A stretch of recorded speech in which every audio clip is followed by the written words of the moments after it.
Ya, tafadhal. Assalamualaikum warahmatullahi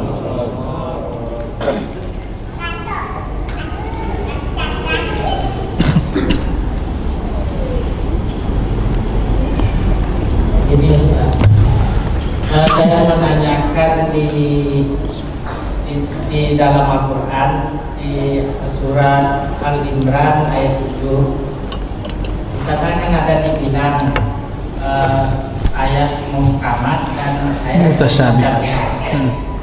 Apa beda ayat itu dan apakah kita boleh memahami surat muhkamat? Ya. Terima kasih. Ya, nanti silakan dilihat surat 3 ayat 7. Ada yang disebut muhkamat. Apa arti muhkam?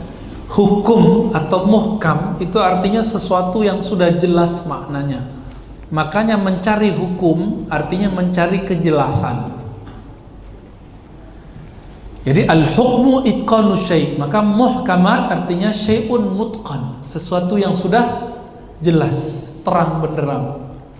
Maka ayat-ayat yang muhkamat, ayat-ayat yang maknanya semua telah jelas oleh ulama. Tapi ada ayat yang tidak jelas maknanya. Contohnya Ar-Rahman 'alal 'arsy istawa. Allah bersemayam di atas arasy.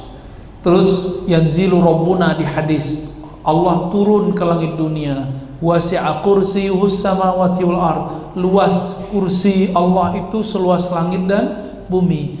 Ayatnya tidak difahami hakikatnya oleh para ulama, maka disebut dengan mutasyabihat. Dan ciri-ciri orang-orang yang sesat, yang menyimpang, yang zaigh, di qalbunya ada zaigh, dia mencoba mendetail-detailkan makna istawa. Mau dibilang duduk, bilang bertempat, itu salah satu zaigh. Jadi zaigh itu bukan orang yang kemudian mencoba mentakwil ke makna yang sahih, tapi ketika dia melakukan penafsiran sembrono. Apa kata mereka? Kalau istawa itu kan artinya bertempat, mencari tempat duduk, istiqrar wal julus. Mana mungkin duduk tanpa tempat? Maka Allah pasti bertempat bernama arasy. Itu zaigh. Di kalbunya ada zaigh. Fi qulubihim zaighun.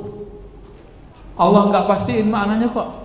Maka Imam Malik dalam kitab Al-Asma' wa Sifat sebagaimana diriwayatkan oleh Imam Al-Baihaqi menukil 3 riwayat dan 2 yang sahih.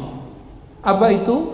Imam Malik mengatakan al-istiwa ma'lum. Istiwa bersemayam itu menurut bahasa Arab sama-sama tahu maknanya. Bahwa maknanya dalam bahasa Arab lebih dari 15 makna. Itu yang disebut ma'lum. Duduk itu salah satunya, tapi kawan kita mengartikan duduk, benar-benar duduk di atas sono. Berarti dia cenderung zaighun. Maknanya dari 15 kok. Kok dipilih 1? Terus dari makna-makna itu kemudian Imam Malik mengatakan wal kaif anhu marfu. Adapun caranya itu maha suci Allah dari cara. Allah tidak mungkin mempunyai cara, karena kalau Allah butuh cara berarti Allah tidak sempurna.